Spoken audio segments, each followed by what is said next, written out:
Hello and welcome to It's a Fandom Thing. I'm your host, Erin Marlowe, and it is that time of the year. Time for our final Christian fucking Bale Month episode. I know it's so hard for me to believe. It makes me sad every year. We are going to be doing a bonus Christian Bale episode in March, but it's only for our Patreon subscribers. So become a Patreon subscriber today for as little as $3 a month, and you can get that and other great content. And for those watching the video, here is the QR code. You can scan that. It'll take you directly to our Patreon page where you can sign up there. But we are wrapping out with our Patreon pick. So our Patreon supporters picked this, and that is Ford v Ferrari. Vroom, vroom, Vroom, vroom. vroom. Vroom, vroom. We are probably going to be saying vroom, vroom a lot this episode. You're welcome. Yeah. So yeah. I got to give you I got to introduce my panelists first. I'm yeah, sorry. Hello. Like I'm here. So first up, and of course she's here every Christian fucking Bale Month because we cannot do Christian Bale Month without her, and that is Carla Vroom Vroom from OK Real Quick. So Carla, hello. Hello, everybody, and a vroom to you and to your family if you celebrate. If you celebrate. If you celebrate. I don't want to suppose that everybody vrooms. Some people might not. Some people might instead. And it would be wrong to discriminate on the basis of RPM sounds. That's very true. Good point, Carla. And also joining me, returning from last week, is Sara. Hello, Sara. Hello. Vroom vroom to you too. I'm sorry, Yes. I totally missed the vroom vroom part.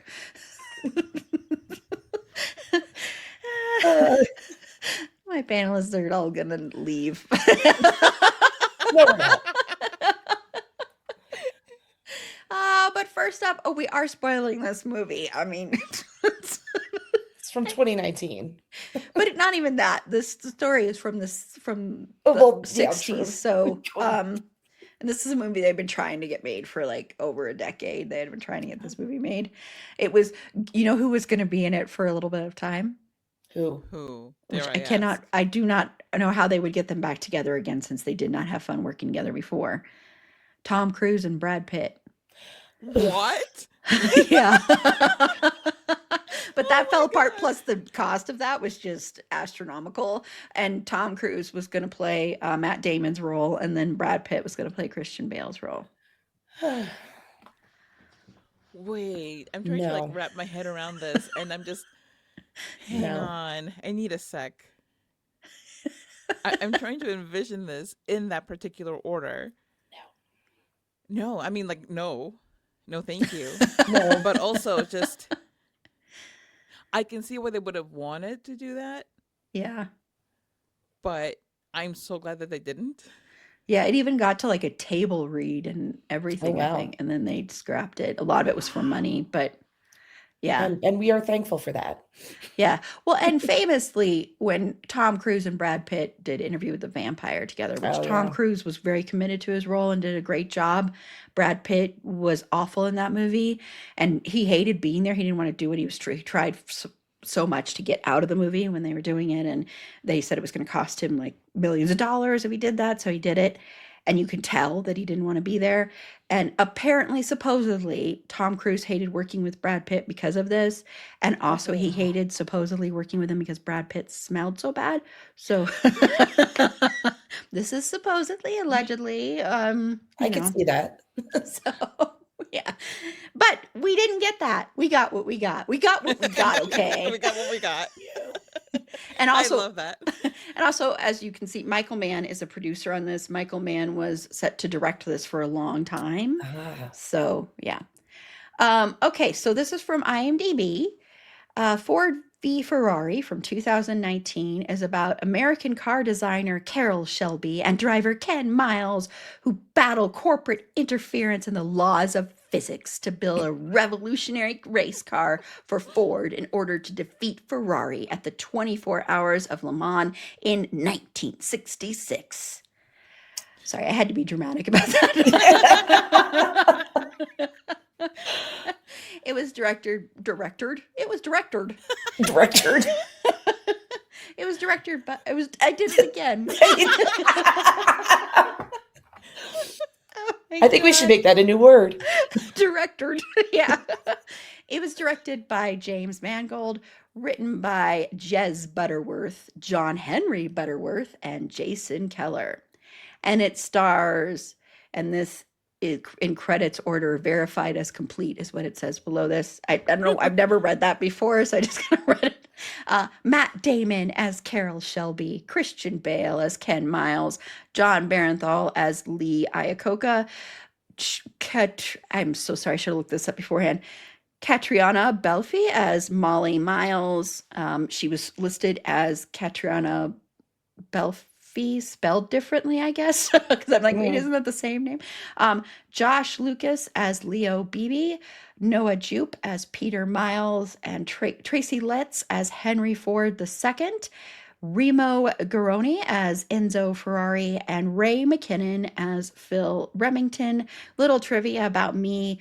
I have always had a soft spot for Ray McKinnon because I saw him in this really independent movie with Hal Holbrook. This was one of the last movies he made called The Evening Sun, which is it's a beautiful little movie. So if you ever can find it, watch it. So I always have a soft spot because he's so fantastic in that Ray McKinnon.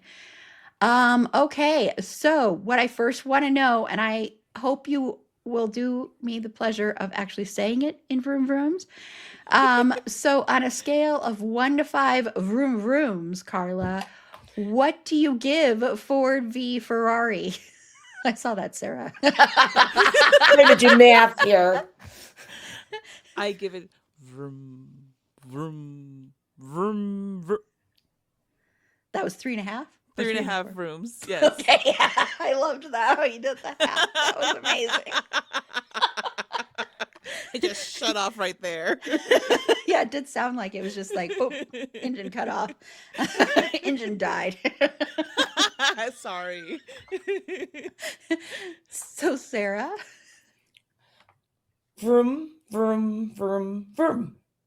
I liked that. That was like, oh, That was so very pleasant. good. Yes.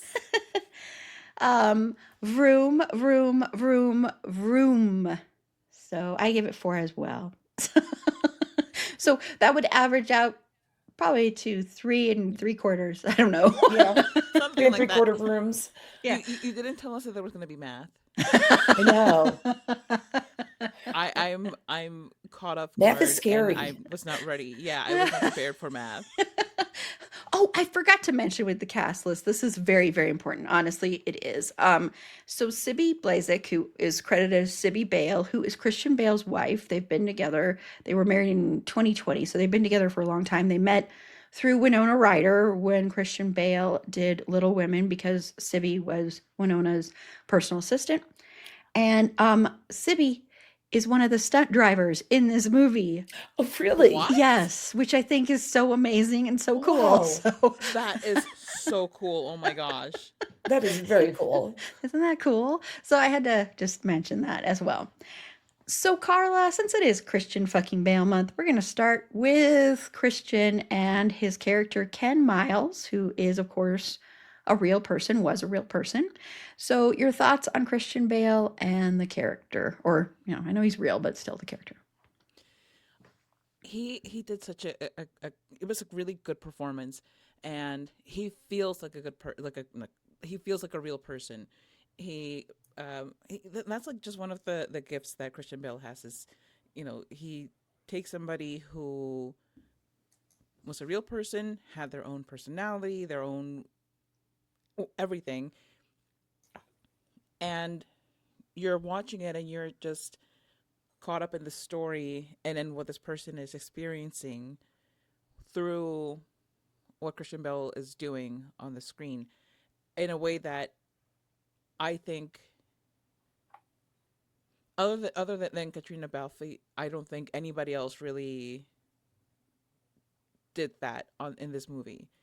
Um, to me, their scenes together were some of the strongest because they have such uh, good chemistry and like such a great way of playing off of each other.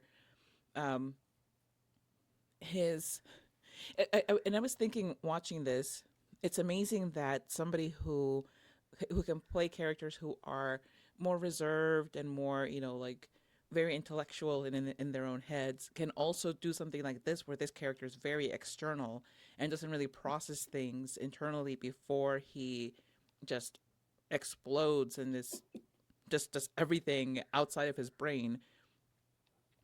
And that's the fact that he can do that and it's still as believable as those other performances is such a talent.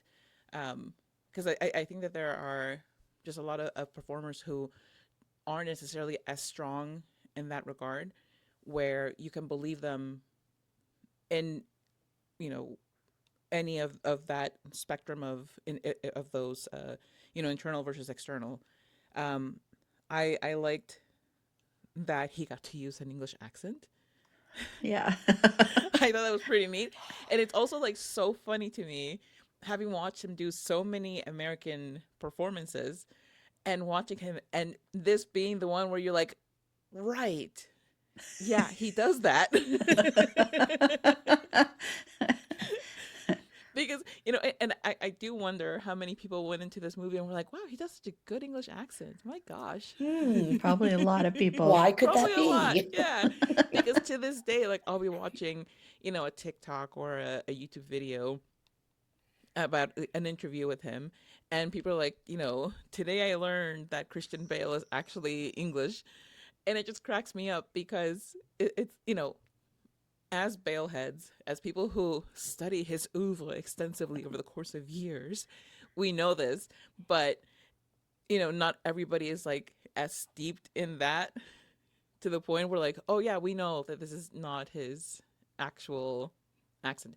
But anyway, and also he doesn't have like a ton of scenes with Peter with the little boy, but all of them just feel like really, really parent child, like especially for like that kind of parent where um this is the kid's idol and the kid really looks up to him and he is simultaneously a very loving parent but a very angry person and I don't think that the movie did enough to really explore Ken's psyche because they touch on the fact that he was uh, in the Second World War Yeah. and that he has like some underlying issues pertaining to that, but they don't really go into it. I think nearly enough for me because I would have loved to have seen more about how that informed his character. Um, but I do like that um, in this movie, Ken Miles has like this, simmering layer of unresolved something that he's just kind of taking it out on the world at every opportunity. And it's also just heartbreaking watching him go through just so many things, like the IRS thing and losing his shop for a bit and losing the threat of losing his home and his wife struggling to be supportive but also realistic where she's like if you don't get to drive then you're going to be like unbearable basically. Yeah. um and at the same time, okay, but now I'm terrified because you are getting to do it.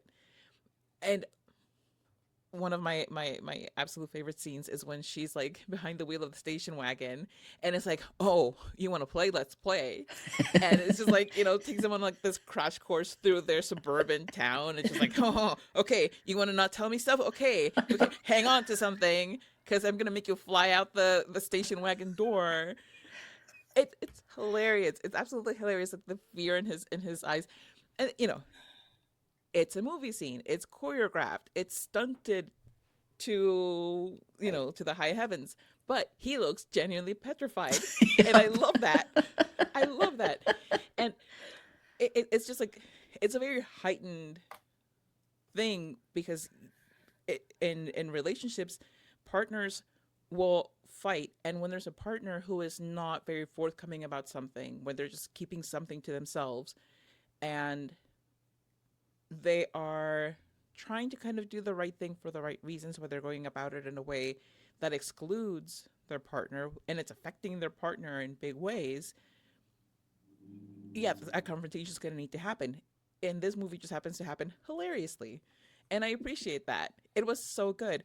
But central to that is um, that relationship between these two characters, and how believable it comes across, where you really do feel like you're witnessing like a spat between two partners, one of whom is incredibly fed up with the other one, like trying to be supportive but incredibly fed up. And I like that in the movie they don't make it so that it's, the wife is holding him back from his dream. And I really enjoy that they didn't go that route, and that she's knowledgeable about his interests. It's like this funny thing of like, he's just hyper fixated on motors and cars and racing and like vroom vroom things and all of that, and she's like, yeah, vroom vroom baby, let's do it. Okay, cool. So I really I enjoy that, and I think it's always like, it's not only challenging to play a real person, but a real person who died so long ago. It's not like you can go back to them and be like, hey, how did, what were you thinking at this moment in your life? There's really none of that. Um, so there's almost a, you get kind of locked in because you want to be respectful of that Mm. individual, but there's also like a bit more freedom because you don't have that. It's like, I can only imagine, like that's one of the things that I would love to ask him, like when you're playing somebody who was a real person, how is it different? Like when he was playing Dickie in The Fighter versus playing Ken in Ford v Ferrari, how different is it in your process when you can talk to the person that you're playing versus when you're kind of going off of vibes, as it were? Like Mhm. that's something that I would love to know, because it's a fascinating um, thing to ponder. Um, and I really loved his performance. I thought it was a very strong performance. Um, and seeing him, you know, this is like Christian Bale in a very like wiry body, because we've talked before about how his body changes over different roles. And in this one, like wiry is the description, I guess, because he's this big lanky guy who's like fitting himself into these tiny little cars and becoming one with the vehicle. Like he's part of the machine. He's not just a driver. He's um in the moments where he's testing them out and he's like, this is a piece of crap, he's a driver. And the bits where he is, you know, locked in and he is enjoying what he's doing and all of that, like he is part of the whole experience. And that's something that I think is it's a really cool thing. I could not possibly care less about racing. I think it is a ridiculous, silly thing to engage in. It's a ridiculous, silly, boring thing to watch. But through this performance, I can understand why people get into it. Couldn't be me, but I understand it a bit more.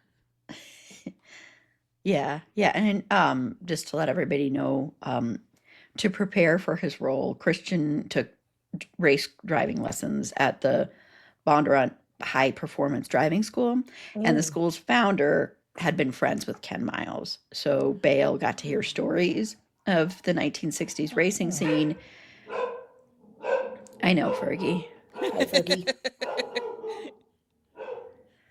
Something is really got her. It's the cars in the movie. Yeah, she's like vroom vroom vrooming. Um,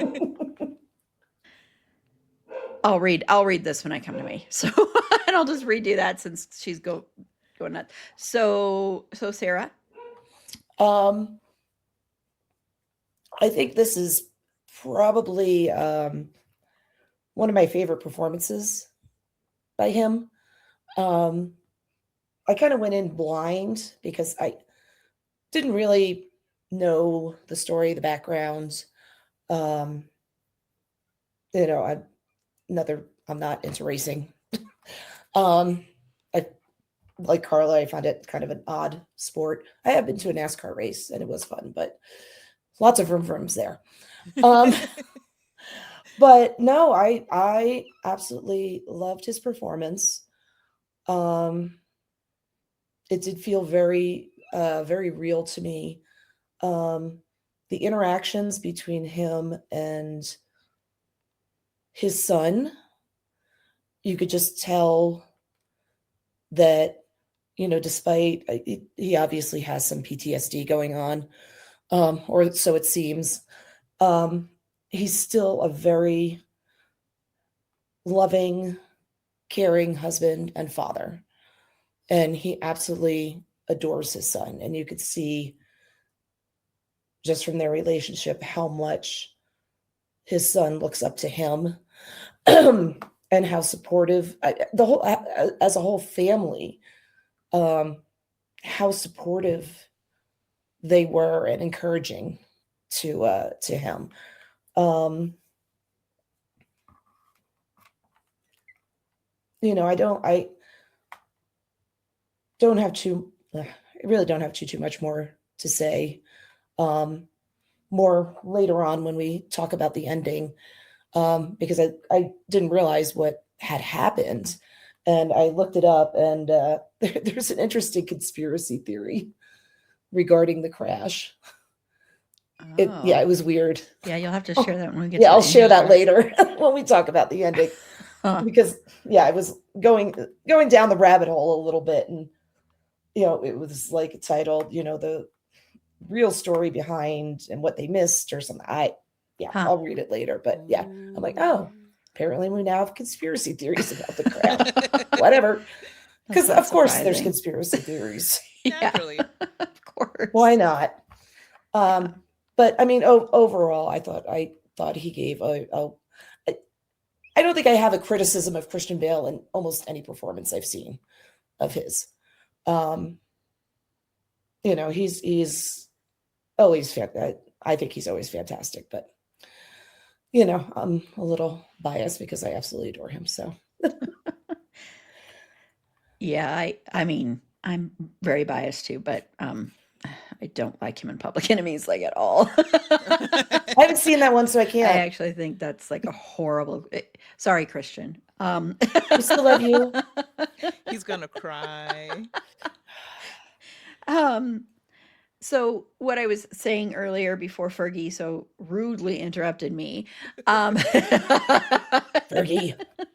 is to prepare for his role. Christian Bale took race driving lessons at the Bondurant High School, high performance driving school. The school's founder had been a friend of Ken Miles, so Bale got to hear stories of the 1960s racing scene. Robert Nagel, Bale's instructor and the film's stunt coordinator, called Bale hands down the best actor I've ever trained. So Awesome. that's not surprising, but pretty incredible.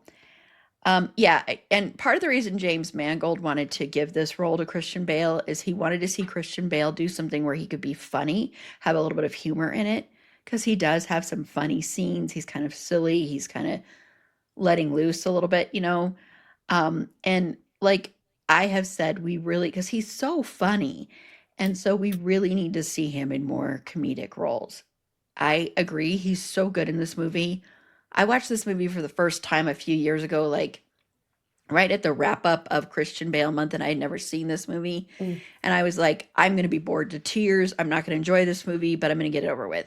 I loved this movie. I was surprised at how entertaining I found it because just like both of my panelists, I am not a race car person. I could care less about that. I will say I have gone off roading before, and that was a blast, but I'm not like this huge, like, car person. I'm not a vroom vroom person. I think the worst Final Destination movie is the one that takes place at a race car track. It's so stupid.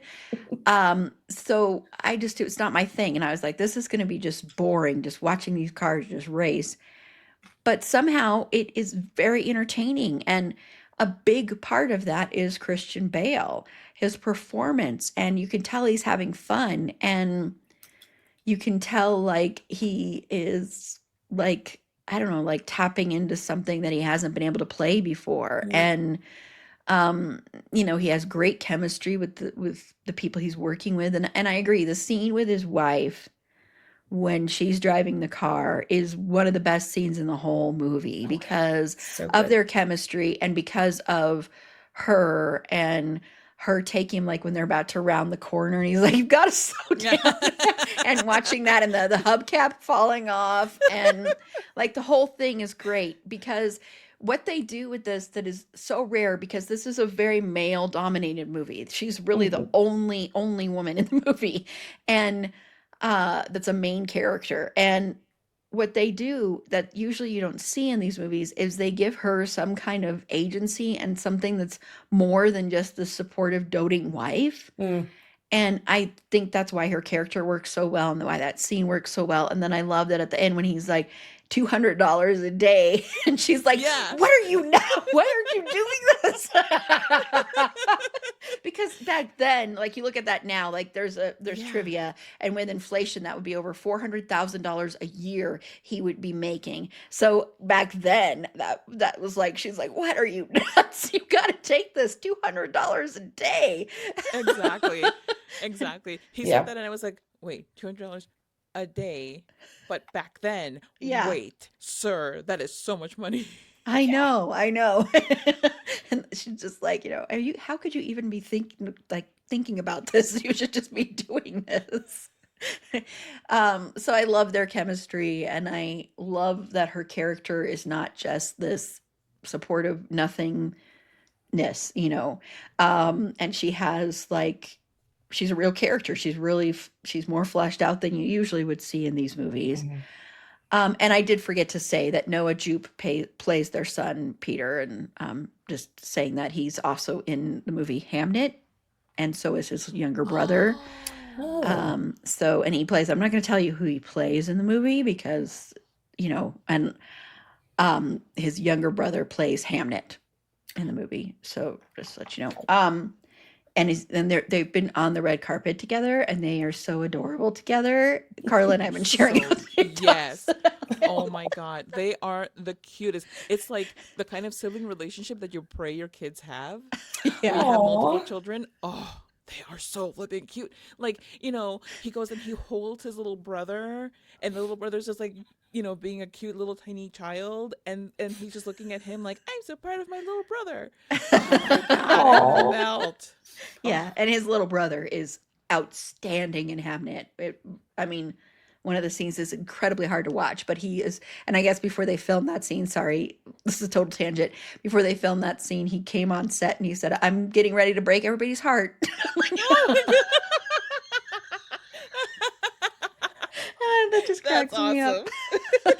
So anyway, back to this movie. Sorry, but yeah, I think Christian does a great, fantastic job, and I love seeing him have so much fun. And even though there also is, you can see a lot of hurt and PTSD and trauma and anger in Ken Miles, he also has a little bit of a fun side to him. Um, and he just is someone who this is like his dream. This is like what he's really good at. And this is where he finds Yeah. a sense of power. And the scene towards the end in the race when he like and he's like saying, I'm happy, HAPPY. And then he slows down so that the other cars can cross together. And there's this little thing that Christian does where he doesn't say anything, but you see this like moment of like pure bliss and then a little bit of sadness, but it's sadness because of the pure bliss, but then sadness also because he can't enjoy the moment by himself and he's going to have to Yeah. cross the line. And then when he realizes that they have rigged it so that somebody else will win and Yeah. not him, which is, oh my God, so So infuriating. messed up. And Yeah. So watching pissed. everybody go to the other driver and not him with like the flowers and everything like that, the heartbreak in his face is just, I mean, Yeah. just such amazing acting. Just there's a reason he is one of the best actors we have alive today, and this really, really shows it. So I really love this performance, and the movie overall surprised the hell out of me because I really didn't Yeah. expect to like this movie at all. And I just think it's so much fun, and a lot of the reason it's fun is because of Christian, Yeah. and a lot of the reason it's interesting is because of Christian, and no one else. I mean, no, Brad Pitt could not have played No. this No. role. Oh God, no, no, No, nope, no, absolutely not. no. No, yeah, no, it really surprised. I was surprised how much I enjoyed it because I didn't think I was going to be interested in it or care about it at all, and I ended up that way. Yeah. It was really good. I actually kind of want to watch it again. Um, what I found, the one thing I wanted to say, what I found was hilarious is you have Ken Miles, who's this race car guy, and works on race cars, builds race cars, repairs race cars, whatever. And he drives a wood paneled station wagon. Oh, yeah, Yeah. yeah. That was just like in the opening scene when he's working on the MG, Mhm. which I was like, oh, an MG. My dad had an MG. And telling the one guy, like, it's a sports car. You're not supposed to drive it like a grandma. Paraphrasing, but he's like, you're not driving the car Yeah. properly. And he's like, well, I drive that over there. And I'm like, oh, he's got to be kidding. No, he wasn't kidding. Yeah, I thought that was just hilarious yeah, I that, agree. he's this race car guy and drives a freaking station wagon. Oh my God. Yeah. Yep. Okay, well, for those listening, we're gonna take a quick break, and when we come back, we're gonna talk about Carroll Shelby, Matt Damon's character, and his partnership with Ken Miles. So we'll be right back. Okay, so also in this movie, they're a bunch of real life people, but also in this movie is Matt Damon, who plays Carroll Shelby. And he is the one who's helping to design these cars. He's like known Ken Miles forever. And they have a friendship that goes back a ways. And they have one of the most hilarious fight scenes I've ever seen in a movie. Yeah. Um, their fight scene is so hilarious. Both Christian Bale and Matt Damon loved shooting that scene too. So Carla, what are your thoughts on Carroll Shelby and his partnership with Miles? And Okay, listen, I'm gonna level with you here.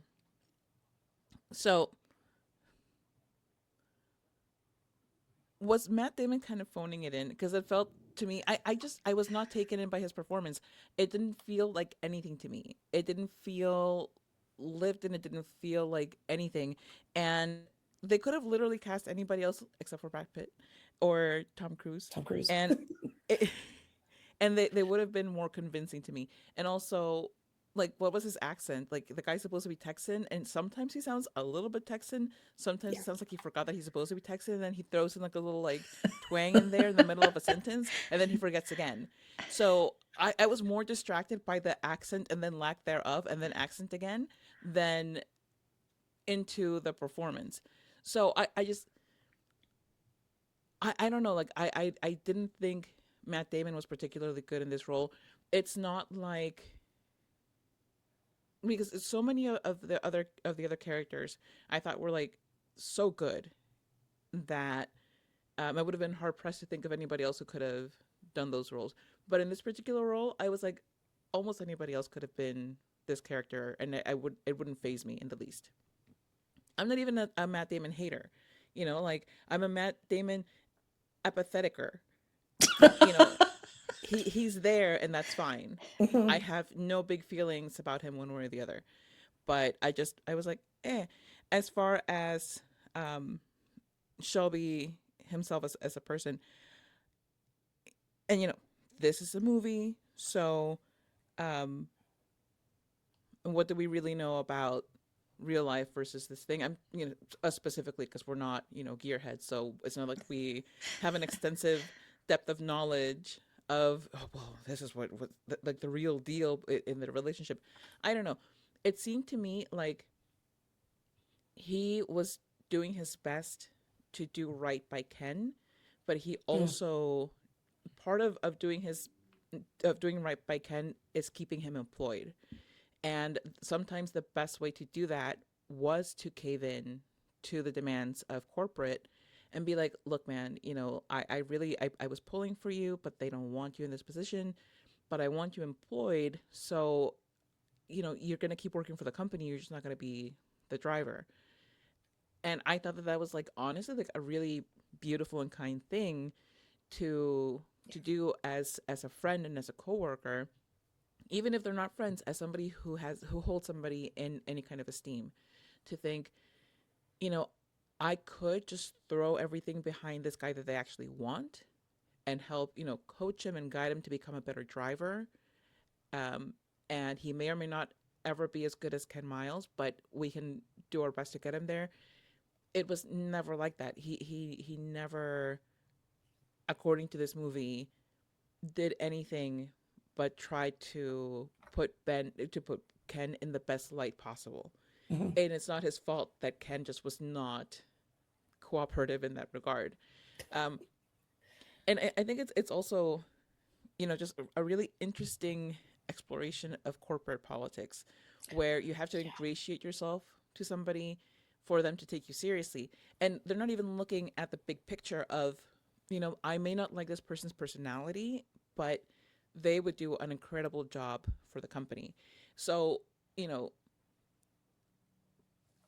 it's a company kind of shooting itself in the foot because this one guy has a hang up about this person that he can't stand.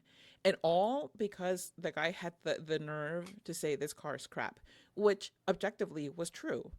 It's not, he took it as an ego thing and made things more difficult for the company than they needed to be. But I think that Shelby was genuinely trying to do his best to satisfy a lot of people. So he was really in the middle of a lot of hard decisions. And I also I did like the cheeky little things of like stealing the timing things from the Italian team. I thought that was Yeah, like I loved that. hilarious. Yeah, it cracked me up. I love I love the old man fight. Yes. It's the It was best. so funny. Like he just grabs the Wonder Bread and like whacks him with it. It's like I don't actually want to kill you, but oh my god, I really want to hit you with something right now. And then the wife just like bringing up the lawn chair and being like, Yeah. front row seats, let's do I this. love that. It was so good. And then like, hey, honey, can I have a Coke? Sure, honey. Would you like a Coke, Shelby? I'd love a Coke. He doesn't get a Coke. No, don't bring him one. And then brings one for each of them, and That's then like they toast hilarious. with it. It's so funny. Like, apparently he just went to like we ran out of two things: ice cream and Wonder Bread. Go get those two things. It was so funny. And then now it's like, okay, great. Now I have to go and get the Wonder Bread and the ice cream, and like whatever. Oh man, it was so good. But that's one of the things that I love so much about that confrontation is that it's a very silly, ridiculous thing to have happen among grown adults who are in their middle age and played by people who have played like big outsized characters. Yeah. It was just fantastically funny. And to me, like that was honestly like the best Matt Damon moment because he was just loose and silly, Hmm. and you didn't have to worry about the accent. But it just felt very like in that moment as opposed to very actorly actoring. Because this movie, to me, this movie was very movie. It was Yeah. like all of the acting was actory, except for Christian Bale, who was living in the character, and Katrina Balfe. To me, almost everybody else was like, "This is a moment where I'm gonna stand seriously. I'm gonna look at you seriously and say something very seriously, and then walk out in a very." But this scene was just people being goofy. It was great, but I genuinely hope that Carroll Shelby was as good a person as he was portrayed Hmm. in this movie because that would be fantastic. Who knows? But if it were true, it would be really really nice. Yeah, I agree. And yeah, they had like their to choreograph that fight, because they both said it was so much fun because they've done so many of those big, huge ones. Mhm. It was like just 20 minutes of deciding how to choreograph it. And it was just very much them just having like fun. And they talked about it. It was as much fun to film as it was to, watch. So, yeah. It's so cool. Yeah, I Yeah, mean, Yep. you, they just seem like just letting loose and having a good time. Because Yeah. like, what are the stakes here? Oh no, I'm gonna hit you too hard with the bread, I know. I mean, maybe if it was stale, but right? Like, do you have a gluten allergy? Because that would be a problem. Otherwise, let's just go for it.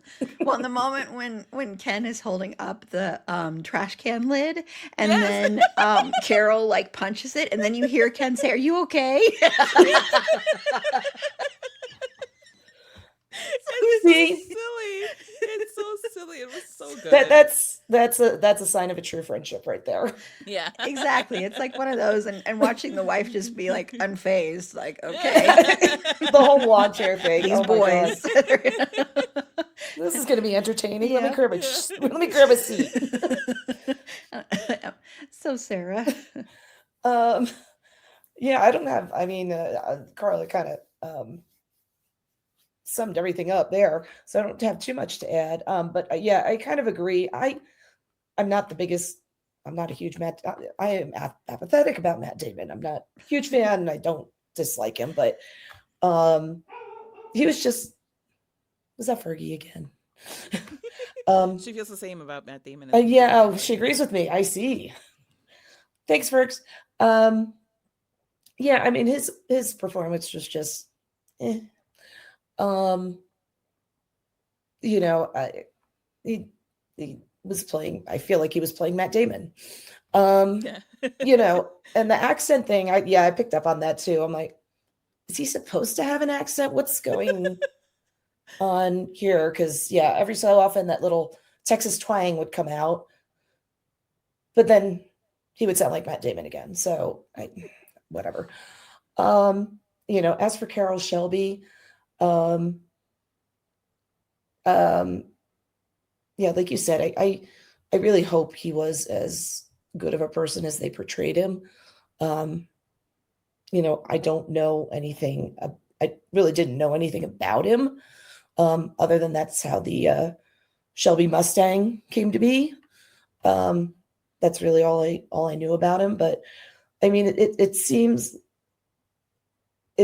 like they had a very close friendship. Um, and but like you said, Shelby was being pulled in different directions. So but he wanted to do what he could to take care of Ken. So, you know, just basically agreeing with whatever you said, with what you said. Not too much to add to it. Yeah, I think I probably like Matt Damon the most of anybody on the panel here. I'm not like in real life, whatever. I always have this interesting like kind of like connection, not connection, but like I was very involved in Project Greenlight when that was around. Like I was like that was a huge community. We were like always on they had message boards back when message boards were a big thing, and like I submitted a screenplay to that and everything. Ben Affleck was very involved in that. Mm, Um, one of the smartest people in the whole entire world is Ben Affleck. But honestly, he's so really. smart. Yeah, he's incredibly smart. Um, but gosh, I do not know what her problem is today. We're talking Um, about Matt Damon again. oh yeah, sorry, Fergie. Um, You said the but MD yeah, words. but so I don't know. I have this like weird little like nostalgia feel about Mm, Matt Damon and Ben Affleck to some respect, more for Ben Affleck than Matt Damon. Um, and I think Matt Damon actually can be a fantastic actor. Like I think mm, he's given some incredible performances. But I do agree, this is a very phoned in performance. I think a lot of it is also this is kind of like this is kind of like a character that is kind of there as the kind of almost the audience surrogate in some weird respects. And so I think that's part of where that's coming from. But I do agree. I think the accent is very distracting. Matt Damon mainly wanted to do this movie so he could work with Christian Bale. That's what he said. So yeah. I Interesting. can't blame him there. Yeah, I mean, he's always wanted to work with him, and they probably both always wanted to work with each other. And so that was a big reason he did it. And so I think he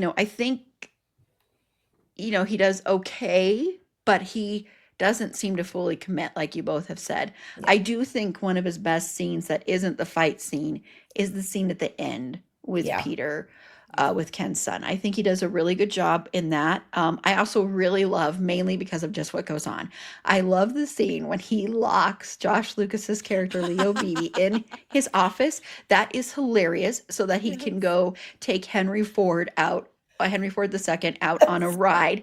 I think that is incredible. And it's also very smart because he's like, Mhm. if I can get Henry Ford II to realize this is why Ken Miles should be part of this, then Yeah. this is the only way he can realize this, is seeing how, the handling of the car. And watching that scene, and Tracy Letts is so good in that scene too. And Tracy Letts, I guess, thought of like his late father to do the crying on cue thing. Mm. So, but I just thought that scene was so hilarious because that's the thing, is he's really So kind of a funny. funny character. And um I just wish Matt Damon had committed a little bit more and not done like almost like a Saturday Night Live skit kind of feeling to Yeah. it, where Yeah. he's not fully committed to this role. But I do think that Matt Damon and Christian Bale work really well together. Yeah. I think they have good chemistry together. And I kind of almost wished we could have had more scenes of just the two of them. Like, I love the fight scene. I also love the scene when they're, sitting across each other when he's first proposing, when Carroll is first proposing the idea to Ken. I like that scene a lot too. Um, and I love, like, I love Carol's things at the race, at the Le Mans race, when he's just like, when he puts that little, like, the screw thing on the Yeah. or the bolt on the He's like, ground, and what they is this? and yeah, him taking those stopwatches is so great. He won't want their Italian. Yeah. Because this is someone who is so not corporate. He's so No. not a corporate person. And when you have people that are not into that and are not that being thrown into a corporate world, you see how difficult that is for them to justify some of the things they have to end up Yeah. doing, or that they're forced to do, or that they're asked to do.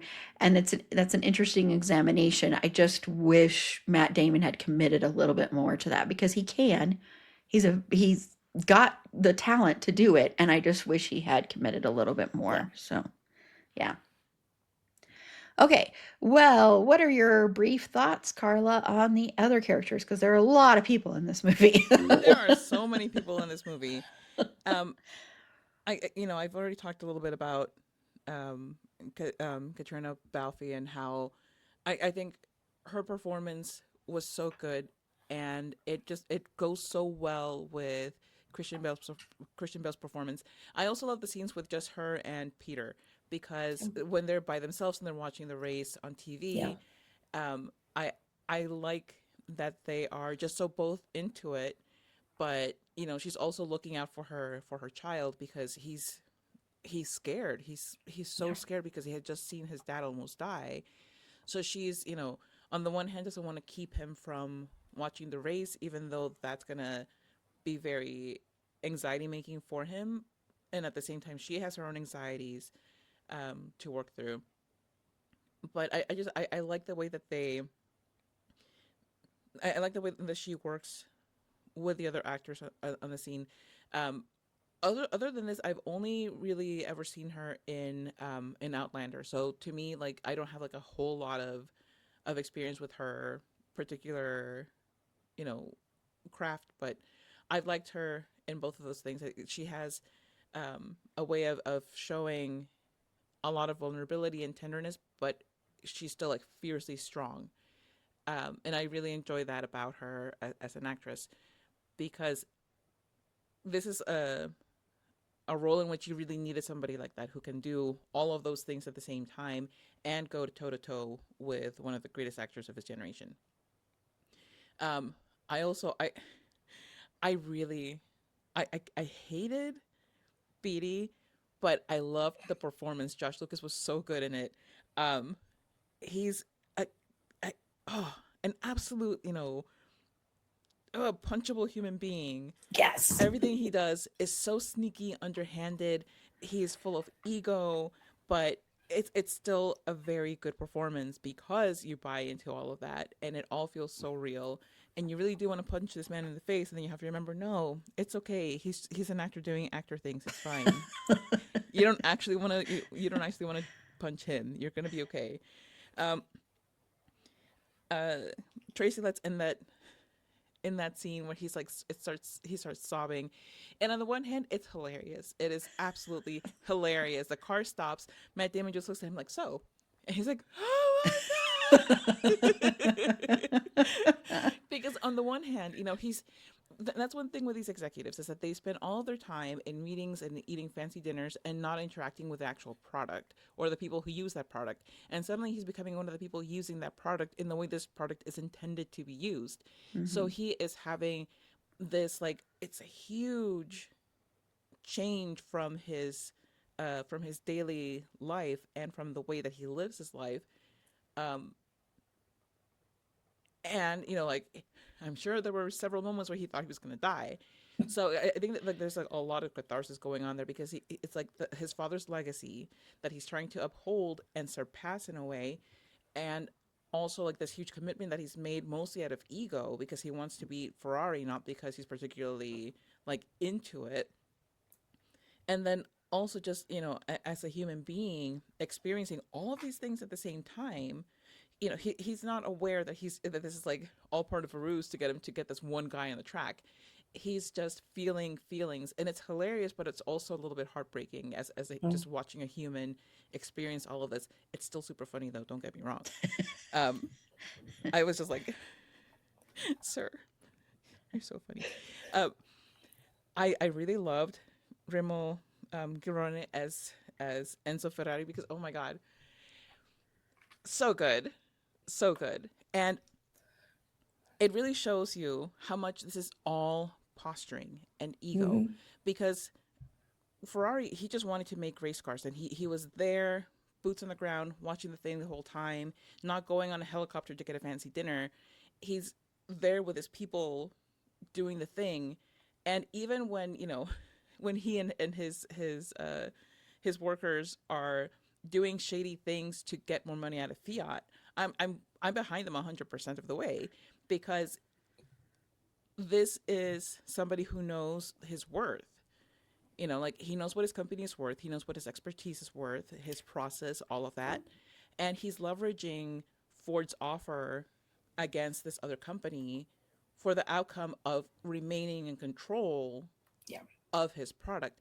And capitalism bad. This guy is masterful at it. And honestly, hate the game, also hate the players, but this guy, chef's kiss, so good.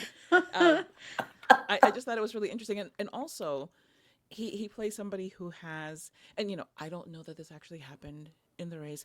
Who knows what actually happened? I wasn't there. I wasn't even born. But that moment where he acknowledges Ken, I thought was really, really neat. And it just shows you, like, the Yeah. difference, the stark difference between, you know, American capitalism and American capitalists and people who are not that. Um, and it just, the performance, like, part of the reason that I liked it so much is because he plays it in a very cheeky way. Where, yeah, he's very serious, and he's, like, surrounded by all of these people, and he has, like, this translator who's very seriously translating things that are very serious into his very serious ear. But he's still hilariously funny. Like, all of the little moments that he has at the track, there are so many of them that just make me laugh so hard, um, and make me, like, sympathize all the more with this very rich man who doesn't need my sympathy or anything else.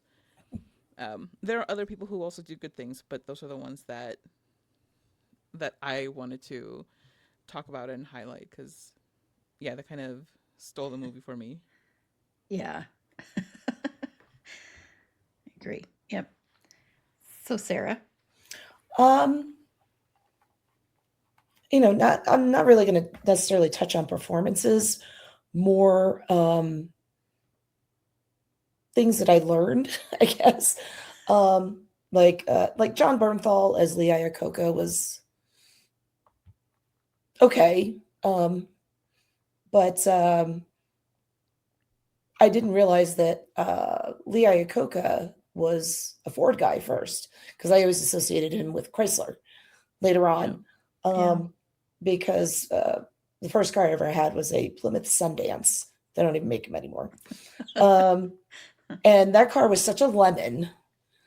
And my mom would like rage out about Lee Iacocca all the time. Oh my God, she hated Lee Iacocca. So watching this, I'm like, yeah, he kind of was an ass. And I didn't realize he created the Ford Mustang. So learn some new things. And I actually didn't know that John Bernthal was in it until I started watching it. So I'm like, oh, that's a nice bonus. Because I really do like him as an actor, especially on The Bear. But I mean, other characters, oh my God, these people, just the corporate people were just awful.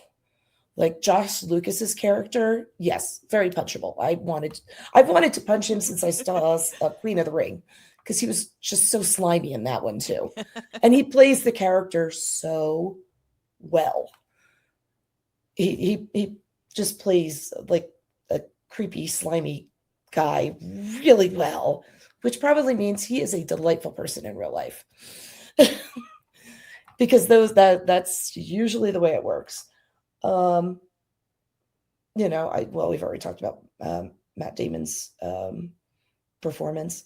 But I mean, the cast overall was, I thought was fantastic. Um, you know, not not too much more to say other than that. Yeah. Yeah. It's kind of reminds me of, a lot of these sports, like, because this is a sport in a way. Yeah, This is classified as a sports movie. But a lot of things like this, like, it also reminds me of horse racing, because with racing, jockeys are treated like such trash, and they make no money, and the people that, like, quote unquote, that own the horses, they make so much money, and they're total dickheads. They're horrible people for the most part. Um, I know some stories from people that have worked with racehorses, how horrible they are to the horses too. But it kind of reminds me of that in a way. This reminds me of that just because of the fact that the drivers that are literally putting their lives on the line out there for these people that just sit there and watch, or like how they show with Henry Ford, how in the middle of the race he has a helicopter come and pick his wife and him up so they can go to a fancy dinner in France. And that's how out of touch people in corporate, people who are yeah, billionaires, how out of touch they are with the people that are actually running the company and actually helping with the company and working for the company. Because he just leaves in the middle of everything going on and is just like, I'm going to go have a nice dinner. It's so out of touch, but it's so representative of the truth and the reality of capitalism and the reality of the people that head companies, are most of them are like that. And so I think that's what's so interesting about the other characters, is seeing that when you see like the people that work on the cars, that are there in the pit, and doing, like, putting in the brakes in the middle of this race, having to replace the Yeah. yeah, brakes. And like with Ray McKinnon's character, who plays Phil Remington, who's always there on the ground and working on the car, and has known Carroll and has known Ken for a long time. And those are the people out there getting dirty, and actually doing the work while they're watching every people fly off in helicopters. It's very, very yeah, much a story about that, and a story about people that are just like, they were so used to just working with their hands and building things, and then having like these huge corporation looming over them, and they don't understand what it really takes for something to work, and they just want it to go a specific way that'll make them look better. So if they have someone like Ken Miles, who they've referred to as a beatnik, Oh yeah. And if they have him like win this instead of the ones they've handpicked, it'll reflect poorly on Ford. It won't make them look as classy. When you look at it, they're racing cars. It's not, I mean, it's like, they're getting grease all over themselves, or the people that are actually working down there. Um, and so it's like that disconnect of reality and what majority of people are going through versus what you're going through. And that's why that scene when Carroll is taking Henry Ford on that drive is so interesting to watch, because that's the first time that he's ever really seen what it is that he's doing Mhm. and really Yeah. understood it. And for him to see that and get that emotional about it and even pee his pants and, or well, they didn't say that. They just alluded that that might happen. um, is, a really interesting way of talking about capitalism and everything like that. And I didn't expect a conversation about that in a movie about racing, to be honest. And so I thought that was an interesting thing to Yeah. put in there. But I agree, like a lot of the other characters, some of them kind of fade into the background. I like John Barenthal, but there's this really kind of a nothing thing for him. Yeah. Um, but I do agree about Josh Lucas, and he's so slimy in this. He's so slimy, and that's why you love when he gets locked in the office and he's freaking out. And when the other worker, I can't remember his name, like puts his foot on the door, so Oh she God, that was so funny. open the door. Oh no, the door is stuck. Give me a minute. Give me a minute. I loved that so much. Because it's always nice when you get to see these corporate jack-offs, these corporate Yes. jerks, get something done to them. So that was nice. And I think this was also the movie for Josh Lucas, because Josh Lucas, of course, was in American Psycho. And I think That's right. when he made American Psycho, he was really not sure what to think about Christian Bale, because Christian Bale was very much in the character. And so I think he Yes. kind of like changed his opinion about Christian Bale when making this movie. I believe. I believe that's what I've heard. So that could be not true, but that's what I have heard allegedly. So yeah, I think it's a lot of characters, but the most interesting part is just watching the corporate people get some comeuppance, but in the end, like is the case, they win. In the end, they win, Yep. because Yeah. that's the way, sadly, it works. So, yeah. Okay, well, we're going to take another quick break. And when we come back, we're just going to wrap up by talking about the ending of the movie and if it was satisfying. Okay, so we're back for the people listening. So in the end, we do see the final time that Ken Miles drives a car, and it was to test a car. And then you kind of see like they were never able to determine, because the car was like so melted that they weren't able to really completely determine what happened. But it looks like, like the brakes failed and the car crashes and he dies. And that's kind of the way the movie ends. There's a bookend after that, though, where Carroll goes to return the wrench. He wants to bring the wrench that was thrown at him, by Ken, that Ken threw at him. And then he has the little talk with Yeah. Peter, with Ken's son. So Carla, I almost said Carol. I'm sorry. I can't tell you how many times in my life people have misspelled my name, instead of Carla to Caral, and called me Carol. Oh, really? Yes. So it would not be new for me, is what I'm saying. Oh, because mine was just because of the Carol Shelby. So Carla. Yes. Um, I thought, for one thing, listen, this was a long movie. I was mostly glad that it was over. I was like, oh God, there's more. And then there was more. And then suddenly there was no more. And I was like, oh, I can get up now. Fantastic. Um,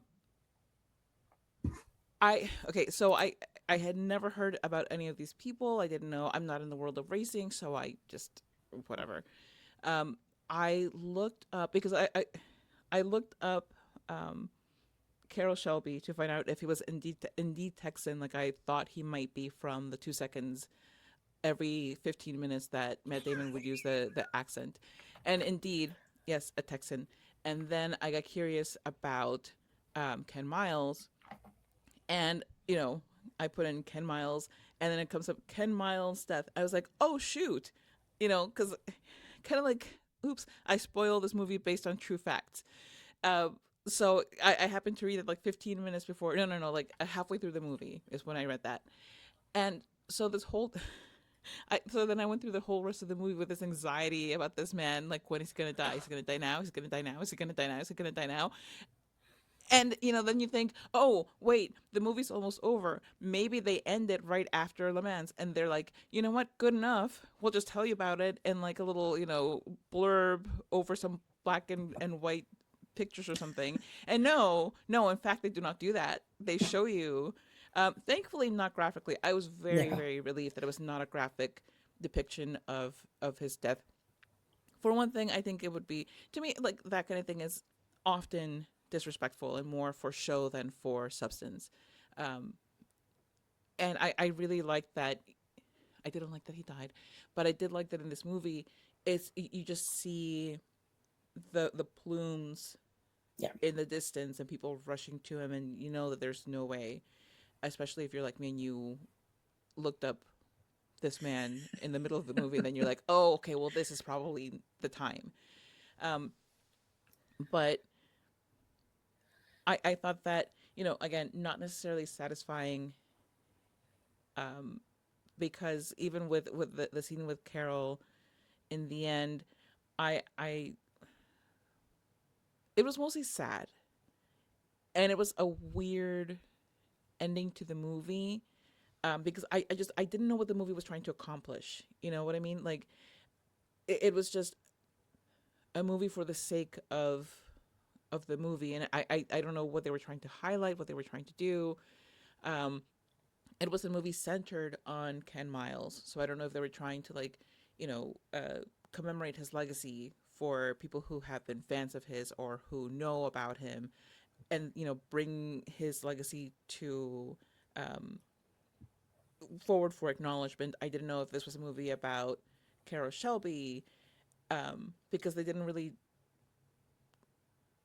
do too much as far as his particular imprint on Ford. Is it about friendship? Is it about corporate greed? What is it about? I think it was like just a mishmash in a lot of ways. So the ending, again, to me, I was mostly just glad that it was done. And yeah, like it's funny, but at the same time, I think that they kind of wasted an opportunity to make it about something. Um, the ending, it was, we don't know what happened after Ken dies. We don't know if Shelby goes into like a big depression about it. We don't know anything about what happens to Molly and Peter, except for when we see them at the end. So it's just very weird and abrupt the way that they ended it. Um, I almost, again, I think I would have been happier as a viewer if they had ended it after Le Mans and just put something on the screen saying, and then shortly thereafter, Ken Miles passed away at a trial of the new vehicle or whatever, because then it doesn't feel so weirdly stunted. Um, I kind of get the importance of actually showing you kind of what happens, but it just it was, I don't know, it threw the movie more off balance than it already was for me. And it's kind of a shame because I thought that it had done a lot to make me, again, not particularly interested in the sport, but interested in this person Hmm. who contributed so much to this company and to the sport. Um, and I think overall it would have been nice to see more of Ken Miles, even if it was at the expense of Carol Shelby. I thought that that would have been acceptable as a sacrifice, in my opinion. Yeah. Sarah. Yeah, I'm with you on that. It felt it felt unnecessary the way they ended it. I think just ending it with Miles and Shelby like walking off and talking about, okay, how are we going to improve for next year, the next race kind of thing, and then just, you know, however, because it was like months later, um, that the crash happened, and it, just putting that tragically, Ken Miles died during on a test track, you know. So it did feel a little disjointed and unnecessary. Um, I will say the ending of the race was bullshit. Yeah. That was total bullshit, and that was orchestrated because they did not want him to win. So, okay, Ford still won, but oh, well, they were farther back on the track when they started, so they win.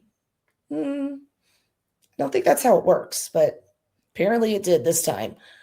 Um, and fun fact, they won in 66, 67, 68, 69. And those are the only years an American-built car has won Le Mans. So I thought that was interesting. But yeah, I don't want to say I was satisfied with the ending. It didn't, but it felt unnecessary.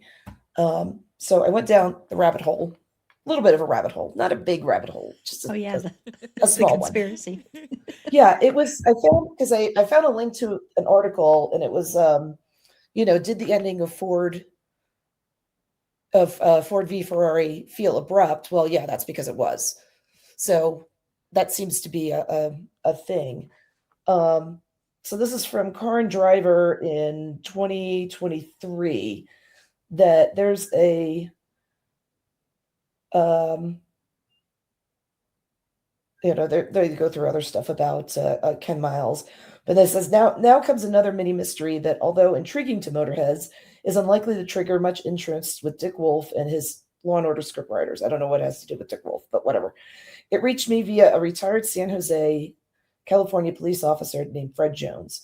After extensive research, Jones has compiled a fascinating dossier that suggests that star race driver Ken Miles might have survived the reported fatal crash at Riverside on August 17, 1966, and was found living in an abandoned school bus in rural Wisconsin. What? What? That is not at all where I thought that was going to go. Me either. Wild. What? Well, that would make him a total ass if he did that to his I family. know, exactly. And we know that's not true. But there are, there were other articles about, how Ford's aerospace division or something came in, and they, went through the wreckage, which there wasn't much left of after it, and they couldn't find what caused the crash. Yeah. But they are adamant that there is no way that he could have survived that to live in an abandoned school bus in Wisconsin. What in the world? That is absolutely, because what I thought it was going to be something like, Ford didn't want him to even be a competitor in the next Le Mans, so they rigged it so that he specifically could not possibly be a competitor to the next Le Mans, and it was going to come down to like Beatty being the one like orchestrating it somehow, and that would have made a lot more sense than him just going and living somewhere in on a bus in Wisconsin. That's a plausible conspiracy theory, right? That would make a lot more sense to me. But like, what? Why would he want to? Yeah, Did I found that bus driver like say, "Hey, I'm Ken Miles"? Oh man. Yeah. Maybe some like corporate espionage gone wrong thing, and like he was, like trying to fleece Ford, and somebody found out about it, and so he was turning over state's evidence or something, and then he had to be taken somewhere for like like what is it, the witness protection, yeah. And so that's, but then why wouldn't they have taken his family? Maybe it was just that dangerous, and that he didn't want to involve his family. There you go. We figured it out. Yay. We solved the mystery of this, the whole of the conspiracy weird. theory. That is God. such a weird. I know. I think someone has Uh-oh. something to say about this conspiracy Yeah, theory. no. Maybe Oh, they. Christian. Hi, Christian. Hi, Christian. Hello. Hello, everybody. Hello, Sara. Hello, Erin. It is lovely to see you, although it is a sad occasion, as it Yeah. is among the last of times that I shall see you this year. And Erin, I do not forget that you did curse me for my special day because you did speak about it earlier. Yeah, but you weren't there. I am always here in spirit. I do not know how you do not know that. I'm sorry, Christian. For I may not be everywhere, but I am some places. But I am some places. Well, I'm sorry. I'm sorry, Christian. We are January 30th. We're just celebrating January 30th. Yes. Yes. And of course I could never be actually mad at you. Oh. Thank you, Christian. Well, I am sad as I always am when we wrap this up. I mean, you'll be back on January 30th to celebrate January 30th. And you'll be back when we do our Patreon bonus episode talking about The Bride, which I'm so excited to see. Of course, I too am quite excited to speak about that. Finally, the gag shall be loosened, and I will be able to speak about it openly, happily, joyfully, perhaps. Perhaps. We shall find out soon enough. But So- I am here to address those rumors about the conspiracy that Sara has brought to our attention. Yes. For I like to do my research.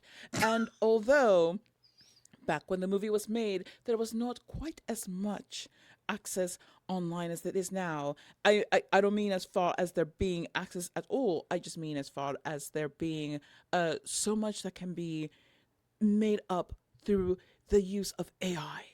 I am so angry about yeah. it.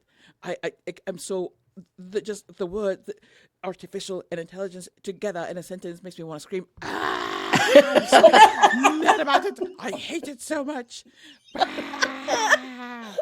Not happy. Happier now that I have stopped talking about it. So what I wanted to say about the conspiracy theory is that I understand that that's what you found, Sarah, but I will tell you a little bit of just keep this between you and me, all right? Don't go telling anybody else. I will not This tell is us a little all. secret, a cheeky little secret between friends. For I do consider you my friend. So, what happened is that nothing that you read is what happened. The things happened factually as they did in the movie, but there was an impersonator, somebody who wanted to be the next Ken Miles, and in fact went on to have extensive plastic surgery to look like Ken Miles, which was not a good idea in the 1960s. For plastic surgery was not then what it is now.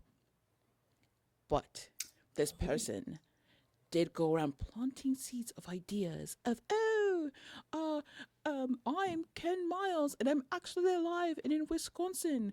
When what really happened was that he was just out there to learn to drive in the vast open fields. And then he realized, oh no, all the fields have cows. And this is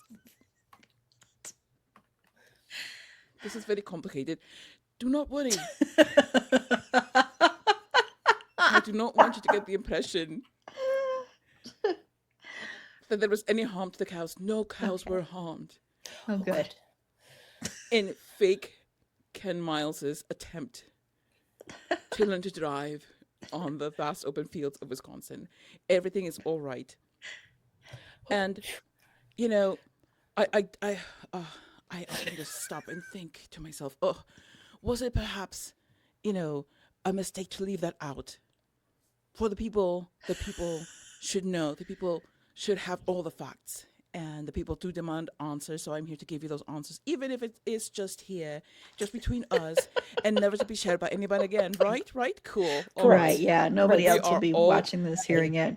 Yeah. Nobody else. We are all on the same page. So, this fake Ken Miles person went to Wisconsin to try to drive, was not able to do so. And so naturally, he still wanted to do the vehicle thing and was like, oh, what shall I do with all of this desire to drive? However, the most he could do was drive a school bus.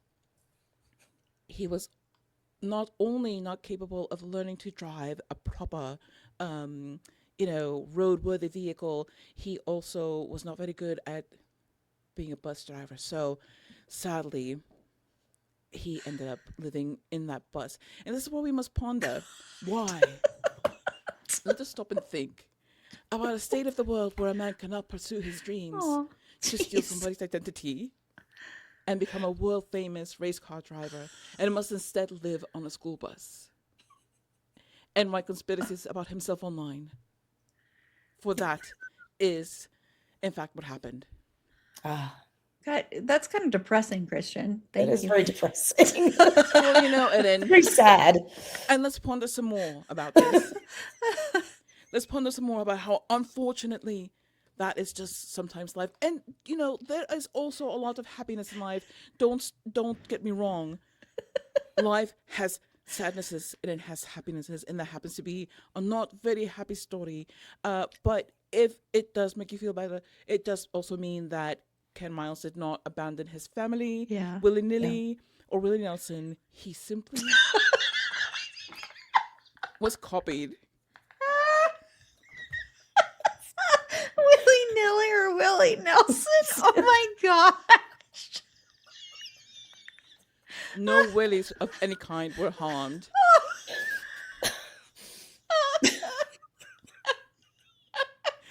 And that is Oh the my God. actual story of what happened and how the conspiracy theory came about. Wow, Well, Christian, thank you that for tops clearing that up. that tops anything I could have asked you. I don't even have words anymore. That is just thank you, Have I left you Christian. Thank speechless? you. Yes, as you often do. But I do want to say you were great in this movie. You looked like you were having a ton of fun. I know you've been asked a ton about that fight scene. The fight scene looked like it was just a blast to do. It Um, was. yeah, yeah. Unfortunately, all that bread got squashed and it was very sad. It Aw. bread, when it gets squashed like that, does have a consistency of marshmallows, and I was tempted. However, I knew that it was not marshmallows because even if we had actually had ice cream in those containers, maybe you can have like a little bit of bread with some ice cream, and that could be delicious. But we decided no, we shall keep on with the play fight, and then we will move on to other stuff. However, I was so thrilled to be able to go vroom vroom very much. Ah! This was my face when I was trying to learn to drive those fast, fast cars. I was like, oh, those turns are so fast and they're coming up and I'm going to have to, do I slow down to go faster? They said, do not slow down, Christian. I said, okay. So I did not slow down. And then the turns came and then I turned and everything was all right. Wow. Okay.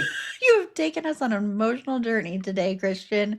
But I did just have a quick thought about that fight. Imagine if it had been marshmallows and not Wonder Bread. Well, there's a reason why we did not do that originally.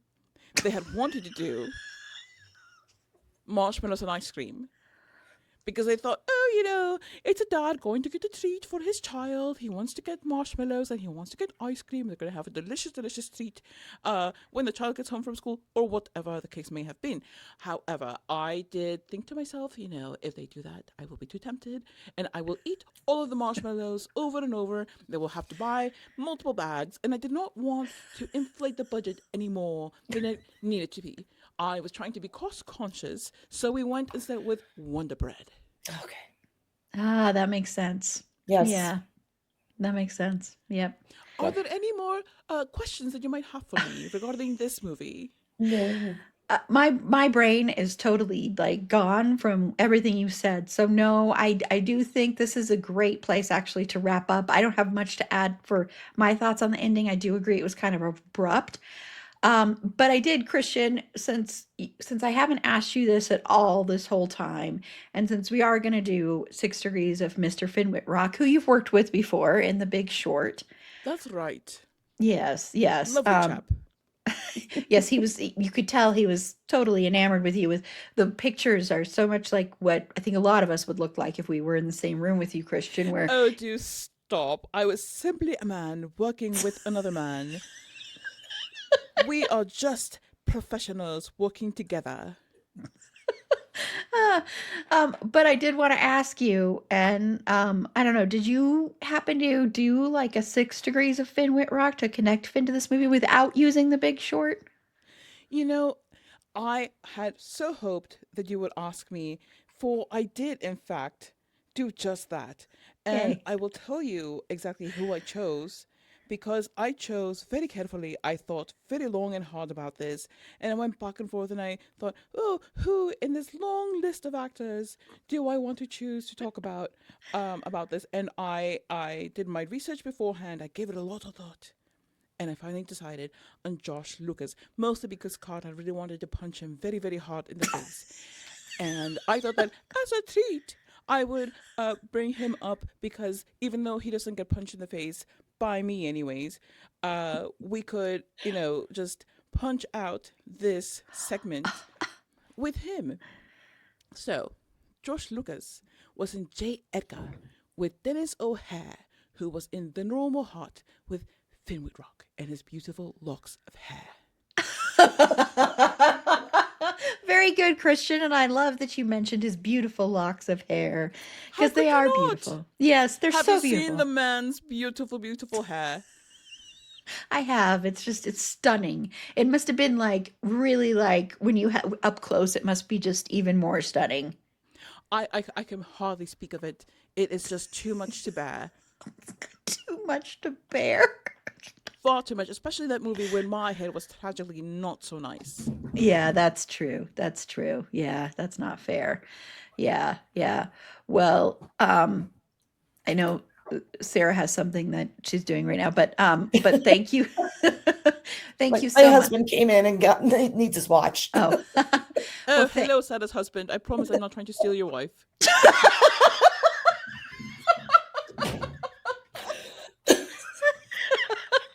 I am simply here existing as a very famous as a very famous actor, that's a very famous. merely answering questions. Simply existing as a very famous actor. Ah, what a life, Christian. Isn't it though? Well, thank you so much, Christian, and thank you every year for joining us. And it means the world to all of us. So thank you, Christian. As always, it is an absolute pleasure and an honor, and I do look forward to seeing you again. Yes, January 30th when we celebrate January 30th. That's right. Nothing else, just A January 30th. simple, humble date on the calendar. Yes. Yeah. Well, Okay, ta-ta well, for now. ta-ta, Christian. Ta-ta. And a complimentary vroom to you both. Oh, yes, I should have Yes, said thank that to you. you. Vroom, vroom, Vroom, vroom. Christian. Vroom. Ta-ta. Ta-ta. Well, that was nice of him to throw that in. I know. He's so I'm glad he generous. cleared that up. Too bad he's not Right? generous to you when he's there, but You know hey. what? Like, I'm so used to it at this point. I feel like, like it's maybe like Stockholm syndrome. I'm just like, sure, Christian, do what you want. The pantry is yours. The couch is yours. Someday I want to talk to the employees who have worked and seen you just printing out that one picture of Christian Bale and hear what their thoughts are on this. The strategy is you go to a different Walgreens every year. Ah, Ah, Sometimes you even move out of state to do that. can you imagine you're on some kind of like there's a message board Walgreens employees have, and they're like, okay, be on the She's done it lookout. again.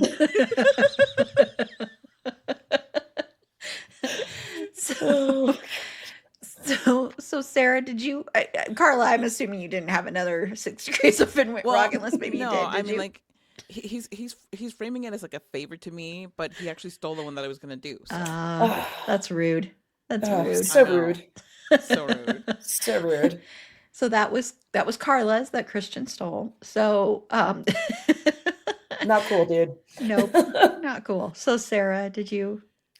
Yes, I connected Christian Bale and Finn Wittrock not using The Big Short. Ah. So Christian Bale was in Batman Begins with Morgan Freeman, who was in Nurse Betty with Renee Zellweger, who was in Judy with Finn Wittrock. Oh, Oh, I like that. I really like that. That was a good one. very nice. Yeah, yeah. Well, there are several ways to use the movie that I did, and several actors you could use in this movie to connect to Finn through another movie. But I used Tracy Letts, and Tracy Letts was in the snail propaganda movie Deep Water with Mr. Finn Wittrock. You also could have used Matt Oh, Damon, because Matt Damon, of course, Yes. and Ben Affleck, and I'm assuming oh, then that's that true. my panelists haven't watched The Rip or whatever that is on Netflix. Oh, That's just I just saw No. I haven't, but like a little, yeah, yeah, yeah, little still. yeah. But you could have used Matt Damon and then connected back to the snail propaganda movie, Deep Water. That's what we lovingly call that awful movie. Remember, you can get It's a Snail Thing merch in our Redbubble store, which the link is on our website. It's a fandomthingpod.com. And also on there, you can become a Patreon supporter. You can listen to all our past episodes. You can follow us. You can join our Discord server. Here, you can, for those watching, you can handily scan this QR code. We'll take you right to our website. Woo! Technology. Woo! Okay, well, thank you, Vroom Vroom, Vroom Carla. vroom. Vroom, vroom to you. And Vroom Vroom, Sarah. Thank you both, and Christian, of course, for joining me for this episode. So we're going to go ahead and close out. And Carla, tell everybody where they can find your podcast. Okay, real quick. Thank you, Erin. I am happy to inform you that you can find OK Real Quick wherever you found this podcast. See, you don't even have to switch to another app. Just look here. I'm here forever. You can also find our social media presence by looking for at OK Real Quick Pod, wherever you social your media, or my social media, Carla Temis, at Carla Temis. Also, the website carlatemis.com. That's CarlaTemis.com. And me being in the Fandom Thing Discord all the freaking time, man. All the freaking time. All the time, man. All the time, man. All the freaking time, man. Forever and always, whether you like it or not, that's where I am. It's true. That's where we are the most active, is on the Yes, Discord server. So, yeah. lots of pet pictures. Yes, Yes. yes, very true. We even have a Christian fucking Bale channel over We there. So, do. yeah. So, Sarah, where can everybody find you? You can find me on Facebook at Sarah Vaquero Barnick. That's BARNAIK, or on Instagram at NateCamMom. That's NATECAMMOM, or on TikTok at Sarah A. Barnick. That's SARAABARNAIK. And as usual, I am not that interesting Stop. unless you want sourdough bread. Stop. See, there's the cult again. I know. At least it's a tasty cult. Exactly. Yes. Well, you heard her during this episode, even though she didn't watch this movie with me. So, very outspoken for someone who decided not to watch the movie with me. I And know. that She is, had lots of opinions. yeah, that's Fergie the dog. And you can follow her on TikTok at Schroeder and Fergs. That's SCHROEDERANDFERGS. It's long, but it's worth it. To find all our past episodes, links to our social media, links to that Discord server, links to our YouTube channel. If you're watching us on YouTube, you already know where that is. All that jazz, go once again to our website. It's a fandomthingpod.com. And I'm putting the QR code up there again while I'm talking about this. And then while you're there, consider becoming a Patreon supporter today. For as little as $3 a month, you get ad-free content, you get episodes a day early, and you get bonus episodes and all sorts of fun goodies over there. So click the support us tab on our website. It's a fandomthingpod.com. You can scan the QR code there if you're watching this, or you can click the link in the show notes. And Friday's episode, we had a change of plans. We were originally going to be talking about Crazy Ex-Girlfriend, which was a listener suggested episode. So I apologize. We will get that to that episode once it's available on streaming. You can't even rent it at the library. You cannot find this anywhere. So Really? hopefully it will be available this summer and we can do it sometime this summer. But as a replacement, because it has been suggested by a lot of people, and I don't think either of my panelists know we're doing this. So Oh, because they're not on it, but yeah. Surprise, you're going to be on the next episode. You didn't wait, know. what? We are going to be talking about heated rivalry. So that is what we are talking about. Ah, So Meg will be on, and so will Eshell. I'm not sure if Judy will be making it or not. That was the first person that suggested this episode to me. So those are the people that I had listed on there. Eshell also, I'm really glad that Eshell will be on. Eshell hasn't been on since last June, and I'm very excited to have her on also because Eshell helped run Queers and Quills, which was the convention that celebrated LGBTQIA plus literature and books and stuff. So, and that convention will be taking place again in 2027, I believe is correct. So I'm excited to have Eshell on for that reason too. awesome. I know both Eshell and Meg have read the books. We won't talk about the books much, but I'm going to ask them like how they feel this did adapting that and stuff like that. But it'll mainly be focused on the show. So I know this show has taken the world by storm, and I had so many people wanting to do this. So I was like, oh, okay, Crazy Ex-Girlfriend isn't streaming. I was going to do this a totally different way. And then I was like, wait, that's not streaming. Okay. If they can do it, we're going to do this. Awesome. So, yes, that's what we will be talking about next week. So, until next time, remember it's a fandom thing. Black Lives Matter, stop Asian hate, and free Palestine. And vroom, vroom, everybody. Vroom, Vroom, vroom. vroom.